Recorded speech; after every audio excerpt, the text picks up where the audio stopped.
So I'm going to try and keep this under 10 minutes because people seem to get bored if it gets much longer than 10 minutes. So I'm going to go over everything pretty quick. This is just basically to give you an idea of what exactly is on a motherboard. So what we have here is just a generic Intel LGA 775 motherboard. It's a little bit higher end, so some of the specifications are a little bit better. But typically this is what you'd see when you're buying or looking at a motherboard. Again, this is just an LGA 775 motherboard. Nothing special about it. But like I said before, typically most of the features on this board you'll find pretty much anywhere else when you're looking for another motherboard. When we move down to the right side of the board, there's 6 serial ATA or SATA ports on the board. This is where you connect your hard drives or your CD-ROM or DVD-ROM drives. This board has 6 of them, the red one being E serial ATA, which is kind of designated for hooking up external drives. However, you can use it as a standard serial port anyway. And this particular motherboard supports a RAID array, RAID 5, 0, or 1. As we move over a little bit more, these pin configurations are for USB.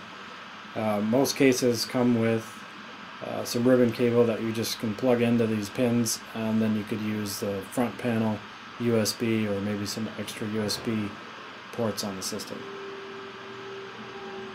Alright, and as we slide over just a little bit further, this board has another pin configuration for USB. And then a little speaker that's built in, and the speaker is used to give you notifications from the BIOS, so it tells you if there's problems. And then we have an IDE controller here, and this is for older style hard drives or CD-ROM drives. And just above that we have the CMOS or the BIOS battery. This retains your date and time and BIOS settings. It can be popped out just by pushing on it like that, and then you can take it out. Not like that, but yeah, you can take it out. Generally they don't go bad, but if they do, they're pretty cheap and you just pop a new one in. Back next to the serial ATA ports, there's a jumper, and this jumper works in conjunction with your battery and your BIOS, and you can pull it off and then jump it to the other pins and then put it back, and then what that does is reset your BIOS back to the default settings. Okay, so moving back to where we were, these ports are for FireWire, works the same as a USB, and then the pins next to it are the actual HD audio that you can hook up, and then the other pins on the yellow here are for the regular audio, and some system boards come with headphone jacks or speaker jacks in the front of your case, or extra ones in the back.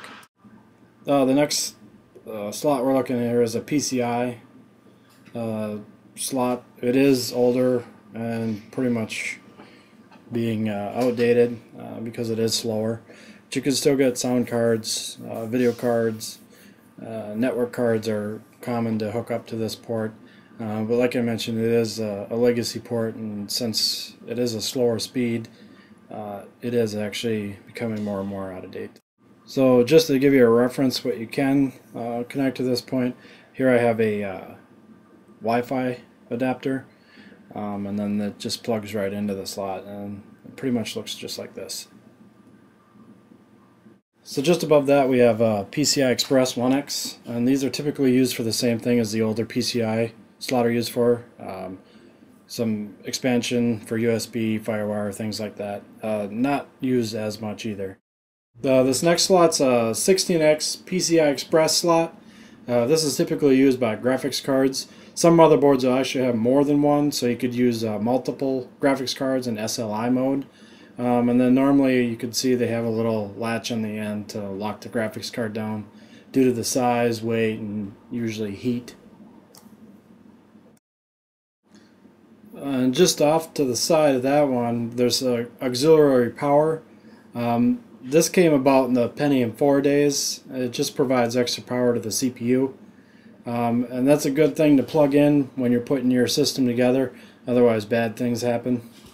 And usually pretty close to that, the power connector is the actual CPU socket. It has a little protective cover that just pops off, and then it has a latch on the side that you just unlatch. Open it up, flip up the top cover that holds the CPU down, and then that's where your CPU sits. And for illustration purposes, I actually have a 775 CPU here. You can see that the pins all line up with the back of the CPU. And then when we flip it over and take a look at the other side, the top of the CPU is actually notched out. There's little marks on the bottom and on the top of the CPU. And those are keyed in, so you really can't put it in backwards or upside down or anything like that. It really only goes in one way. And it just sits in there like that. Close the cover and relatch it, and then we'd hook up the heatsink again. But back next to our CPU, there's a 4-pin fan connector, and that's where we connect the actual fan from the heatsink to. It's a special connector. It has 4 connectors, monitors speed, controls the speed, and then power, of course. When we look back at the CPU socket, you'll notice there's 4 holes drilled off on the corners. And what those are where you connect the heatsink that comes with your CPU or an aftermarket one, and typically that's what they connect with. Some heatsinks will come with aftermarket parts, but this is a standard heatsink here that comes with the Intel processor. You can see that it has the little plastic brackets that snap into place on the holes on the motherboard. And that's pretty much all there is to it. It does take a little pressure to get the plastic snaps to snap into the holes. And there's a definite click noise that you'd hear when you snap the CPU in. Now this is a dual channel DDR2 memory. This board supports up to 800. So we have a channel A, which is indicated by the blue, and a channel B, which is indicated by the black. And that's set up so each CPU would have its own memory allocation. It's also usually a good idea to match RAM, so 512 on one side, 512 on the other, things like that. Then over here we have the 2x12 power connector. This is the main power that supplies the board. And then of course nothing will work without connecting that to the power supply first.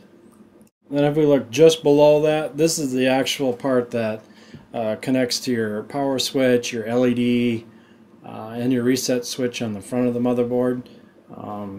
It's color coded, and just above that you can see the little silk screen of what the actual colors mean.